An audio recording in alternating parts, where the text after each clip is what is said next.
T'es-tu déjà demandé si ta force brute n'était pas, au fond, ta plus grande prison? Pourquoi certains d'entre nous ressentent ce besoin viscéral de s'infliger une discipline douloureuse juste pour avoir l'impression d'exister? C'est de ça qu'on parle aujourd'hui. Cette zone d'ombre où le dépassement de soi devient une addiction et où la douleur est le seul baromètre de la réussite. Bienvenue dans la psychologie de ceux pour qui être fort n'est plus un choix, mais la seule option pour ne pas s'effondrer. Dis-moi, mon pote, t'es du genre à ne jamais t'autoriser de pause? À mater le plafond à 3 heures du mat en te disant que si tu n'es pas en train de charbonner, tu stagnes, ou pire, tu disparais? On vit dans une époque où on glorifie le grain, le no pain no gain, mais personne ne te parle du prix psychologique de cette armure. Cette autodiscipline extrême que tu t'imposes, c'est pas juste pour devenir une machine, avoue. C'est souvent une protection, un mur de béton armé que tu construis autour de tes failles pour que personne, pas même toi, ne puisse voir ce qu'il y a derrière. Tu as transformé le fait d'encaisser en une véritable identité. Si tu ne souffres pas, tu as l'impression de trahir tes objectifs. C'est un truc de ouf quand on y pense. Non? Pourquoi on a ce besoin de se faire du mal pour se sentir légitime?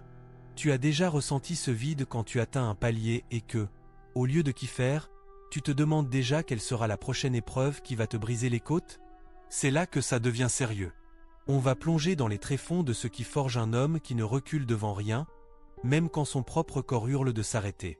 Ce que tu vas découvrir maintenant risque de te surprendre, car on va décortiquer pourquoi cette soif de puissance cache une blessure que tu n'oses pas nommer.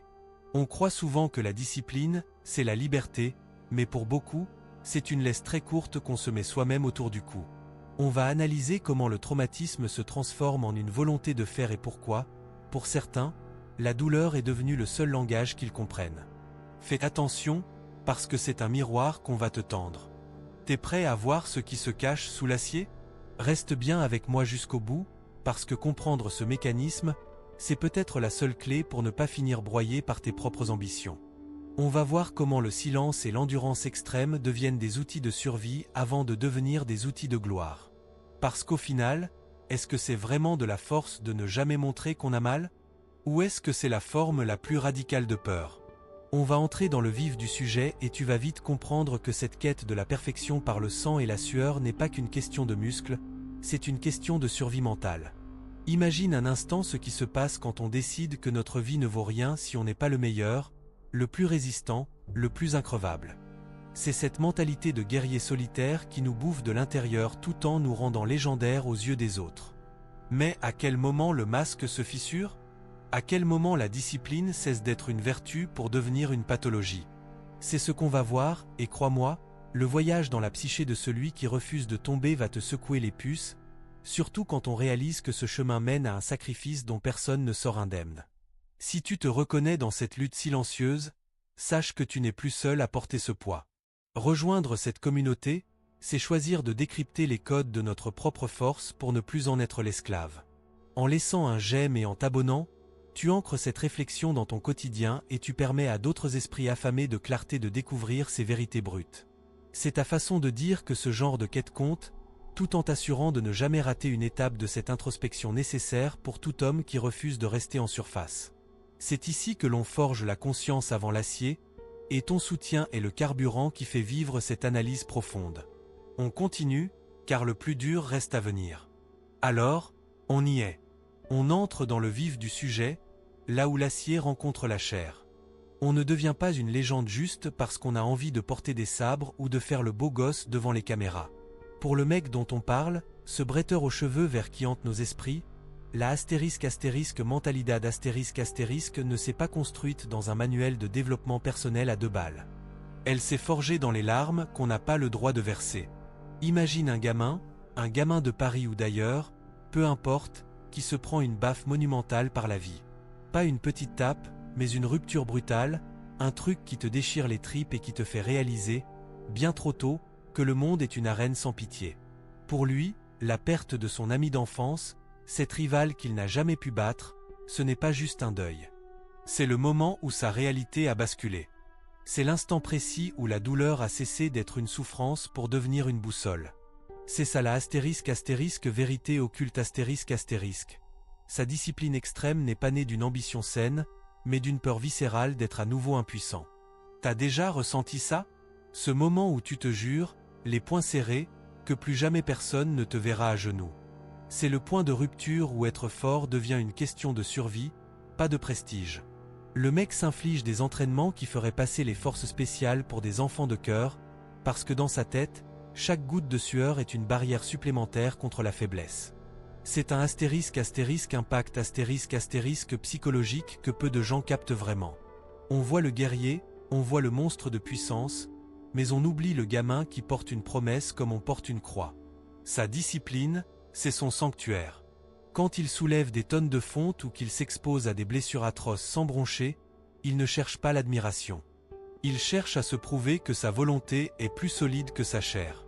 C'est une réponse émotionnelle brute, un mécanisme de défense transformé en art de vivre. Il n'a pas choisi d'être discipliné comme on choisit une option au bac. Il a embrassé la douleur parce que c'était la seule chose qui lui donnait l'impression de garder le contrôle sur son destin. C'est là que ça devient fascinant, et un peu flippant aussi, si on est honnête. On parle de quelqu'un qui a associé l'honneur à la capacité de ne pas flancher sous la torture physique. Dans les bastidor de son âme, il y a cette conviction que si tu t'arrêtes, tu trahis ceux qui sont partis. C'est un fardeau colossal, mon pote. Tu t'imagines vivre avec une telle pression? Chaque mouvement, chaque souffle est dédié à cette promesse. C'est ce qu'on appelle une transformation radicale. Il a pris son traumatisme, il l'a passé au feu de sa propre colère et il en a sorti une lame indestructible. Mais à quel prix? Quand la douleur devient ton moteur principal, tu finis par oublier comment vivre sans elle. Tu deviens un étranger pour toi-même, une machine de guerre qui ne sait plus savourer la paix parce que la paix ressemble trop à de la complaisance. Et c'est exactement là que le bâtiment blesse. On admire son abnégation, son côté dur à cuire, mais on ne voit pas l'isolement que ça crée. C'est le paradoxe du guerrier, plus il devient fort, plus il s'éloigne de l'humanité simple, celle qui accepte d'avoir des failles. C'est une révélation brutale pour beaucoup d'entre nous qui essayons de copier cette rigueur. On veut les résultats, on veut cette aura d'invincibilité, mais on ne réalise pas que pour lui, c'est une prison dorée. Ces décisions ne sont jamais dictées par le confort, jamais. Il choisit toujours le chemin le plus escarpé, celui qui fait saigner les pieds, parce que c'est le seul qui lui semble authentique. Pour lui, la facilité est un mensonge, une illusion pour les faibles qui n'ont rien à prouver. Est-ce que c'est une vie, franchement? Ou est-ce une longue agonie sublimée par le sens du devoir? On est en plein dans la psychologie profonde du personnage. Ce n'est pas juste un power-up dans un manga, c'est une étude de cas sur la résilience poussée à son paroxysme. Il a transformé son corps en une arme, mais une arme n'a pas de sentiment. Une arme n'a pas de doute. Du moins, c'est ce qu'il veut nous faire croire. Mais gratte un peu sous la surface, et tu verras que cette discipline est un cri de détresse transformé en cri de guerre. Chaque cicatrice sur son torse raconte une histoire de refus. Le refus de perdre, le refus d'abandonner, le refus de n'être que humain. C'est cette dimension qui nous fascine tant, nous qui luttons avec nos propres démons au quotidien. On projette sur lui nos envies de grandeur, mais on ferait bien de regarder aussi les ombres qu'il traîne derrière lui. Parce qu'au fond, cette quête de la perfection par la souffrance, c'est une fuite en avant. Une course effrénée pour s'éloigner du petit garçon qui pleurait dans un dojo, incapable de protéger ce qu'il aimait. C'est ça, le vrai moteur de son autodiscipline. Ce n'est pas de la vertu, c'est de l'exorcisme. Il essaie d'expulser sa propre vulnérabilité par chaque pore de sa peau. Maintenant, je veux aller encore plus profond dans ce délire. On a parlé de l'origine, de cette étincelle de douleur qui a allumé le brasier. Mais qu'est-ce qui se passe quand ce feu commence à consumer tout le reste? Comment on gère le fait que cette force devient notre seule identité, au point de ne plus savoir qui on est quand on ne souffre pas? On va voir que cette discipline, si elle forge l'acier, elle peut aussi briser l'esprit si on ne fait pas gaffe. C'est une ligne de crête ultra dangereuse, et peu de gens arrivent à tenir l'équilibre sans basculer dans la folie ou l'autodestruction pure et simple. C'est là que la psychologie du sacrifié entre en jeu, celle de celui qui donne tout pour un idéal, même s'il doit y laisser sa peau, morceau par morceau. Parce qu'au final, la vraie question n'est pas de savoir combien de poids il peut soulever ou combien de coups de sabre il peut encaisser. La vraie question, c'est: Qu'est-ce qu'il reste de lui quand on lui enlève sa douleur? Si demain il n'y avait plus d'ennemis à combattre, plus de limites à franchir, qui serait-il? C'est le vide qui l'effraie le plus. Le silence. Parce que dans le silence, on entend les battements de son propre cœur, et pour lui, ce cœur bat encore trop fort pour quelqu'un qui veut devenir une légende imperturbable. Il continue de courir après une version de lui-même qui n'existe pas, un idéal de pure force qui n'aurait plus besoin de rien ni de personne. C'est tragique, magnifique et terrifiant en même temps. C'est toute la dualité de l'âme humaine poussée dans ses derniers retranchements, là où la lumière de la gloire ne parvient plus à masquer l'obscurité du sacrifice. Maintenant, j'aimerais vraiment avoir ton ressenti là-dessus, parce qu'on touche à un truc qui nous concerne tous, d'une manière ou d'une autre. On a tous nos propres sabreurs intérieurs qui nous poussent à bout de bras. Commenter, ça résonne en moi, c'est sûr. On ne va pas s'arrêter là, parce qu'il y a un autre aspect de cette discipline qu'on n'a pas encore effleuré, et c'est peut-être le plus crucial pour comprendre comment on peut tenir sur la durée sans devenir un cadavre ambulant. Maintenant, je veux aller encore plus profond dans ce sujet. On va se parler franchement, entre nous. Pourquoi est-ce qu'on s'inflige autant de rigueur dès que les choses commencent à dérailler dans nos vies? Pour notre épéiste au mental d'acier, l'autodisciplina extrema n'est pas qu'une habitude de vie, c'est une véritable colonne vertébrale psychologique qui maintient tout l'édifice debout. Imagine le chaos interne, une promesse de gamin, un deuil non digéré, une pression sociale invisible. Sans cette discipline, tout s'écroule. C'est là que réside la vérité occulte de son comportement. On croit qu'il cherche la puissance, alors qu'il cherche simplement à ne plus jamais être submergé par ce qu'il ressent. C'est un mécanisme de défense brillant, mais d'une violence inouïe. En contrôlant chaque mouvement, chaque répétition de ses sabres, chaque seconde de son sommeil, il remplace le sentir par le contrôler. C'est un truc que beaucoup d'hommes font, tu sais, quand la vie devient trop lourde, trop imprévisible, on se réfugie dans la structure, dans le sport, dans le travail acharné. On se crée une armure de routine pour ne pas avoir à dealer avec le bordel émotionnel qui gronde en dessous. C'est là que impact sur la mentalidad devient fascinant. Résister à la douleur physique, c'est facile comparé à la douleur de l'âme. Pour lui, chaque séance d'entraînement est une manière d'organiser le chaos. S'il peut soulever ce poids, s'il peut tenir cette position pendant des heures sous une cascade glacée, alors il a l'impression que sa vie est sous contrôle. La discipline devient une identité de substitution. Je suis celui qui endure, je suis celui qui ne flanche pas. On ne parle plus de sport, on parle d'une architecture mentale où la souffrance est la brique et la volonté le ciment. C'est une transformation profonde de l'être. On passe de l'humain vulnérable à la machine de guerre impénétrable. Mais pose-toi la question, mon pote. Est-ce que tu es vraiment libre quand ta seule façon de te sentir en sécurité, c'est de te traiter comme un esclave? Dans les bastidor de cette psychologie, on voit bien que ce besoin de contrôle absolu cache une fragilité immense. C'est le paradoxe du mec solide par excellence. Plus il s'impose de règles, plus il se sent protégé. C'est une stratégie de survie silencieuse qui résonne chez tellement de gars aujourd'hui. On s'enferme dans des décisions radicales, on se coupe de nos émotions pour devenir performant, parce que la performance est la seule chose qui ne nous trahit pas. On finit par croire que si on lâche la bride ne serait-ce qu'une seconde, tout va exploser. Alors on serre les dents, on continue de charbonner, on devient des experts de l'endurance, mais on oublie parfois pourquoi on a commencé cette course. On finit par aimer notre prison parce qu'on l'a construite nous-mêmes avec une précision chirurgicale. C'est une révélation qui pique un peu, mais c'est la base de tout. Cette force apparente, c'est souvent un cri étouffé. On se construit une légende pour ne pas avoir à expliquer nos fêlures. Et c'est justement cette connexion humaine, ce partage de nos propres trajectoires, qui donne tout son sens à ce qu'on analyse ici. Si ce que je te raconte là, ça vient gratter une zone sensible chez toi, si tu sens que toi aussi tu as parfois utilisé la discipline comme un bouclier plutôt que comme un outil, alors sache que ton témoignage a une valeur de dingue. En partageant ton ressenti en commentaire, tu ne fais pas que donner de la visibilité à la chaîne, tu aides à créer un espace où on peut enfin poser les masques. Ta participation, c'est ce qui permet à ce projet de continuer à explorer ces thématiques complexes et d'atteindre d'autres personnes qui, comme nous, cherchent à comprendre les racines de leur propre force. On est ensemble dans cette quête de lucidité, et chaque interaction renforce la légitimité de ce combat pour la vérité. C'est pour ça que j'aimerais qu'on s'arrête un instant sur ce point précis. Parce que si la discipline est une défense, alors la vraie force, c'est peut-être de savoir quand la poser.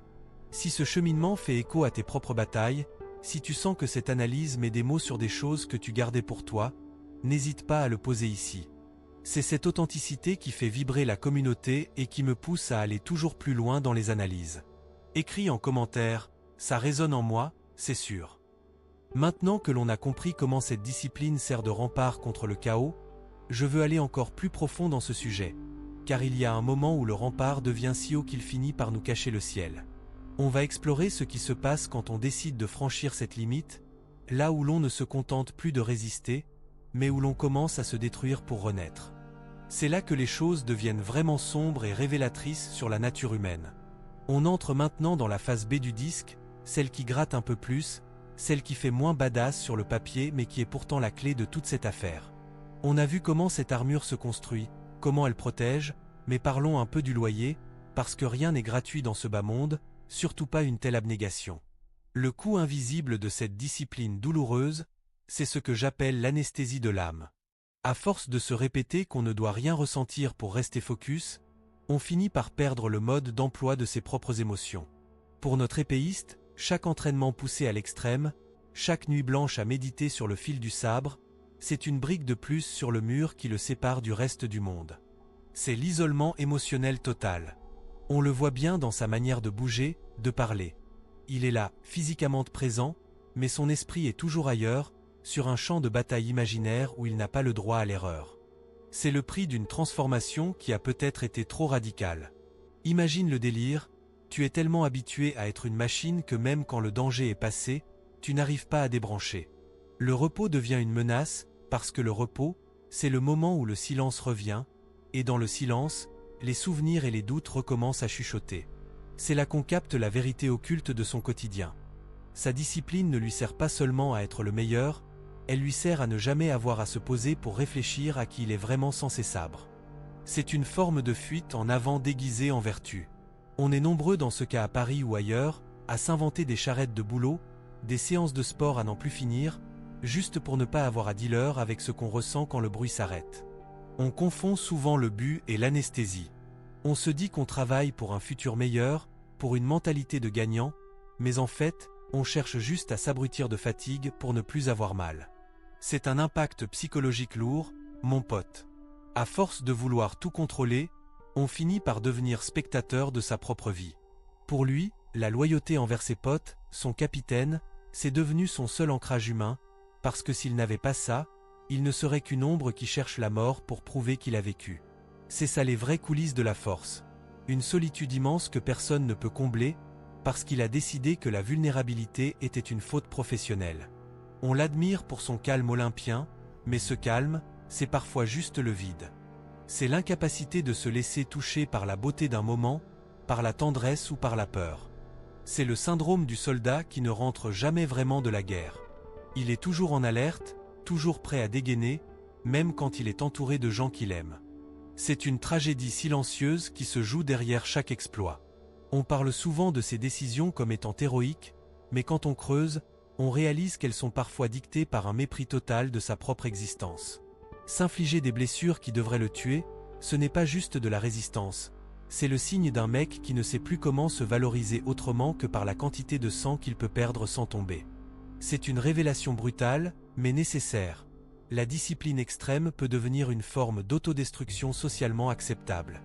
On applaudit le mec qui ne dort jamais, on vénère celui qui s'oublie pour sa mission, mais on ne voit pas l'homme qui s'efface derrière la fonction.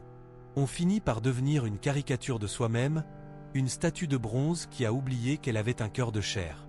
Est-ce que c'est vraiment ça, la réussite? Être fonctionnel à 1000% mais vide à l'intérieur? On se bat tous pour des objectifs, pour des carrières, pour des rêves, mais si au bout du chemin on a perdu la capacité de ressentir la joie de la victoire, à quoi bon? C'est le piège de l'excellence. Elle demande tout, et parfois, elle prend même ce qu'on ne voulait pas donner. On se retrouve avec une volonté de faire, mais un esprit en miettes, incapable de trouver la paix dans la simplicité. C'est ce paradoxe qui fait de lui un personnage si profond et si proche de nous. On voit en lui nos propres excès, nos propres moments où on a préféré se briser plutôt que de dire « j'en peux plus ». C'est un cercle vicieux. Plus tu es fort, plus les gens comptent sur toi pour ne jamais flancher. Alors tu t'imposes encore plus de rigueur pour ne pas les décevoir, et tu t'enfonces encore plus dans ton isolement. Tu deviens le pilier sur lequel tout le monde s'appuie, mais qui soutient le pilier, franchement? Personne. Le pilier doit tenir, coûte que coûte. C'est cette pression invisible qui finit par user les plus solides d'entre nous. On finit par porter le monde sur nos épaules comme Atlas, mais sans la gloire divine, juste avec la fatigue qui s'accumule dans les os. Et le pire, c'est qu'on finit par en tirer une fierté morbide. On se complaît dans cette souffrance parce qu'elle nous rend différents, spéciaux. Mais la vérité, c'est qu'on est juste en train de s'éteindre à petit feu sous couvert de performance.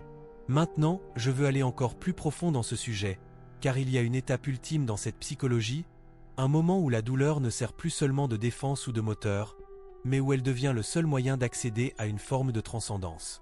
On va voir comment ce besoin d'aller toujours plus loin, au-delà de l'humain, finit par transformer radicalement la perception de la réalité. C'est là que l'on touche au sacré, ou à la folie, selon le point de vue. On va décortiquer ce qui se passe quand on accepte de tout perdre pour devenir une idée, un concept, plutôt qu'un homme. Mais avant de basculer dans cette analyse finale, j'ai besoin de savoir si tu commences à voir les fissures derrière l'armure toi aussi. Est-ce que tu perçois ce prix que l'on paie tous quand on refuse de s'écouter? Écris en commentaire, t'es dans le vrai, c'est exactement ça. C'est fou quand on y pense, cette capacité qu'on a à se mentir à soi-même en appelant ça de la volonté. Mais ce qu'on va découvrir maintenant, c'est le moment où le mensonge s'arrête et où la réalité nous rattrape avec une violence qu'aucune discipline ne peut contenir. On entre dans la phase finale de cette analyse, là où le guerrier rencontre son propre démon. Alors, on arrive au bout du tunnel, ou peut-être juste au moment où on réalise que le tunnel n'a pas de sortie. On a décortiqué cette armure, on a vu les cicatrices, on a capté que cette autodisciplina extrema est une forteresse. Mais voilà le truc qui fait mal, la ** vérité occulte ** que personne ne veut s'avouer quand on cherche à devenir un monstre de volonté. Et si cette force, au fond, ne libérait personne? On regarde ce bretteur, ce mec qui encaisse l'enfer sans ciller, et on se dit quel daron, quelle puissance. Mais si on mate bien dans le blanc des yeux de cette psychologie, on s'aperçoit que ce n'est pas de la liberté, c'est de la gestion de crise perpétuelle. Sa force n'est rien d'autre qu'une douleur merveilleusement bien organisée. C'est une structure rigide, un échafaudage de principes et de sueur qui empêche l'édifice de s'écrouler, mais qui ne permet jamais de s'envoler. On est dans une * mentalidad * de siège. On survit, on résiste, on devient une légende, mais on reste un prisonnier de sa propre exigence. C'est le paradoxe ultime de celui qui veut tout dompter. À force de dompter sa peur, son corps et ses doutes, on finit par dompter sa propre vie jusqu'à ce qu'elle ne soit plus qu'une ligne droite, froide et sans surprise. T'as déjà eu cette sensation, après avoir charbonné comme un dingue, d'avoir atteint ton but mais de te sentir encore plus lourd qu'au départ? C'est ***impact * de cette discipline qui ne sait pas s'arrêter. On croit que l'acier libère, mais l'acier c'est lourd, ça rouille et ça finit par peser sur les articulations de l'âme. Pour notre guerrier, chaque pas vers son rêve est un pas de plus vers une solitude que même ses frères d'armes ne peuvent pas toucher. C'est une ** transformation * qui ne rend pas plus heureux, elle rend juste plus fonctionnel dans la tourmente. Est-ce que c'est vraiment ça qu'on cherche quand on se lance dans cette quête de dépassement de soi? On prend des ** décisions * radicales, on sacrifie nos nuits, nos relations, nos moments de kiff simple, tout ça pour une promesse de grandeur qui, une fois atteinte, ressemble étrangement à un désert. C'est une * révélation * amère. La discipline peut être la plus belle des vertus, mais elle peut aussi être la plus polie des autodestructions. On finit par devenir l'architecte de son propre enfer, avec des murs en béton armé et une porte fermée de l'intérieur, dont on a nous-mêmes jeté la clé dans l'océan. Dans les * bastidor * de cette analyse, on comprend que la force brute est parfois le masque de la plus grande des fragilités. On ne s'inflige pas tant de mal si on n'a pas quelque chose de fondamental à fuir ou à prouver. C'est une course contre soi-même où la ligne d'arrivée recule à chaque fois qu'on s'en approche. Ce n'est pas une question d'équilibre, c'est une question de survie. Mais à force de survivre, quand est-ce qu'on commence vraiment à respirer? Quand est-ce que le guerrier peut enfin poser ses sabres sans avoir l'impression de trahir son identité? La réponse est peut-être qu'il ne le peut jamais. Et c'est là que ça devient flippant pour nous tous qui admirons ce modèle. On veut sa force, mais est-ce qu'on veut son silence? On veut sa résilience, mais est-ce qu'on veut son incapacité à s'arrêter de souffrir? On glorifie le résultat sans jamais regarder le gouffre qu'il a fallu franchir pour y arriver, un gouffre qui reste là, béant, même quand la victoire est acquise. C'est un constat sans appel, un truc qui te reste en travers de la gorge quand tu réalises que certains sommets sont si hauts que l'oxygène y manque pour tout le monde, même pour les plus forts. On se retrouve face à un miroir déformant. On voit la puissance, mais on ne sent pas le froid. On voit la réussite, mais on oublie le prix exorbitant payé en monnaie de vie, en temps perdu à ne jamais être simplement bien. C'est cette conscience tardive qui nous frappe. On s'est construit pour la guerre, mais on n'a jamais appris à vivre la paix. Et le pire, c'est qu'on finit par avoir peur de cette paix, parce qu'elle nous rendrait à nouveau humains, vulnérables, et donc, dans notre logique de faire, faibles. C'est un cercle vicieux dont la seule issue semble être de continuer à se battre jusqu'à l'épuisement total, jusqu'à ce que la douleur soit la seule chose qui nous dise qu'on est encore là. On arrive à un point de non-retour dans cette réflexion.